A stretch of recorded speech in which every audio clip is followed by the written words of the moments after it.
বাংলাদেশে যখন খুশি গণমাধ্যমে হামলা করা যায়। প্রথম আলো ডেইলি স্টারে অগ্নিসংযোগ ভাঙচুরের মাধ্যমে উগ্রবাদী শক্তি বিশ্ববাসীকে এমন বার্তা দিয়েছে বলে মন্তব্য করেছেন তথ্যমন্ত্রী জহিরুদ্দিন স্বপন। আর স্বরাষ্ট্রমন্ত্রী সালাউদ্দিন আহমদ বলেছেন 2 মাসের মধ্যে এই ঘটনায় দায়ের মামলার চার্জশিট দেওয়া হবে। প্রথম আলোর পোড়া ভবনে বিশেষ প্রদর্শনীতে গিয়ে সব কথা বলেন তারা। ড্রিঙ্কও এখন রিয়েল ফ্রুট পাল্প ও নাটে চেলি সহ নতুন প্যাকে নতুন স্বাদে।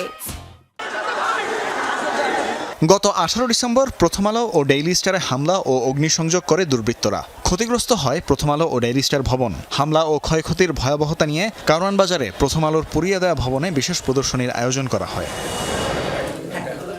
প্রদর্শনী ঘুরে দেখেন স্বরাষ্ট্র, পররাষ্ট্র ও তথ্যমন্ত্রী। এ সময় স্বরাষ্ট্রমন্ত্রী বলেন, সাম্প্রদায়িক শক্তি প্রগতিকে টেনে ধরতে চায়, কিন্তু তারা কখনোই তা পারবে না। আগামী 2 মাসের মধ্যে সুষ্ঠু তদন্ত শেষে চার্জশিট দেওয়ার নির্দেশনা দেন স্বরাষ্ট্রমন্ত্রী। এ সময় পররাষ্ট্রমন্ত্রী বলেন, প্রথম আলো ডেইলি স্টার ভবনে হামলার ঘটনায় আন্তর্জাতিক অঙ্গনে সমালোচনার মুখে পড়ে বাংলাদেশ।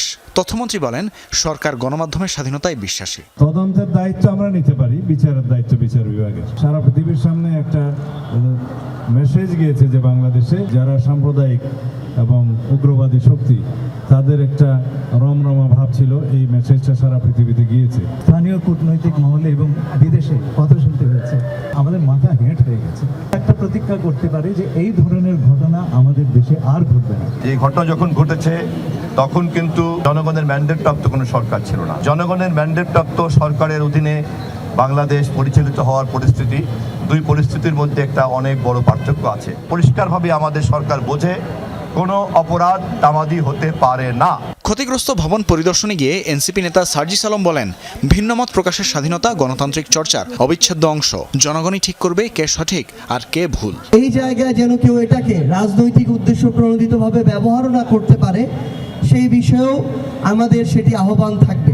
জুলাই আন্দোলনে যখন ইন্টারনেট বন্ধ ছিল, তখন প্রথম আলোর মাধ্যমেই মানুষ সত্য জানতে পেরেছে বলে মন্তব্য করেন এই এনসিপি নেতা। তানভীর মৌসুম, যমুনা নিউজ, ঢাকা।